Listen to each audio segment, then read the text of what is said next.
जनता के लिए उन्होंने करना बंद कर दिया, अपने परिवार के लिए करना शुरू कर दिया, अपने परिवार के लिए करना शुरू कर दिया। और अपने परिवार के लिए तो इतना किया कि एक पीढ़ी दो पीढ़ी क्या, पुश्त दर पुश्त के लिए इंतजाम कर लिया। भले बिहार कंगाल हो गया, लेकिन अपने परिवार को माला माल कर लिया, माला माल कर लिया। तब मिलकर आगे करेंगे।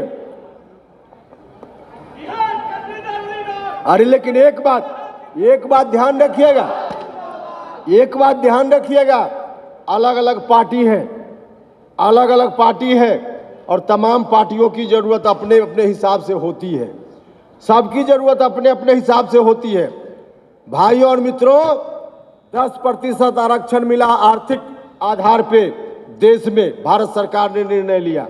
हम भी भारत सरकार में तब मंत्री नहीं थे, इस्तीफा किया था हमने, लेकिन मेंबर पार्लियामेंट थे। जब प्रस्ताव आया था तो हमने भी उसका समर्थन किया था एमपी के रूप में। तो भारतीय जनता पार्टी, शायद कुछ लोगों को यह बात ठीक न लगे, लेकिन भारतीय जनता पार्टी सत्ता में आई तो 10% आरक्षण देने में भारतीय जनता पार्टी कामयाब हो गई।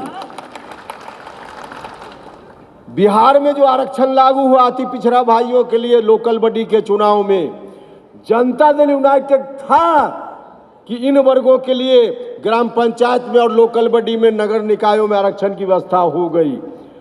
अगर जनता दल यूनाइटेड जैसी पार्टी यहाँ नहीं आती तो यहाँ भी आरक्षण लागू नहीं होता अति पिछड़ा भाइयों के लिए।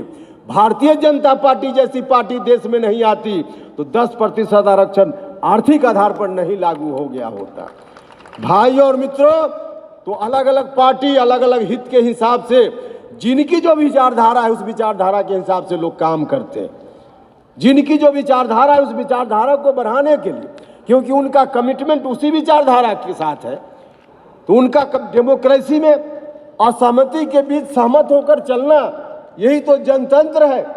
तो अलग अलग क्लास के हिसाब से, वर्ग के हिसाब से, वर्ग हित के हिसाब से पार्टियां चलती है। तो भारतीय जनता पार्टी अलग पार्टी है, हमारी पार्टी अलग पार्टी है।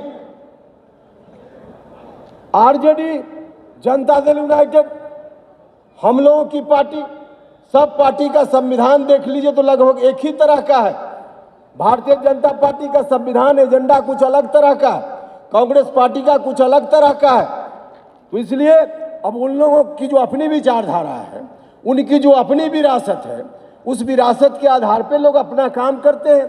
वह पार्टी काम करती है, करना भी चाहिए, क्योंकि उसी को एजेंडा में लाकर लोगों के बीच जाते हैं और वोट मिलता है तो उनके लिए काम करना चाहिए।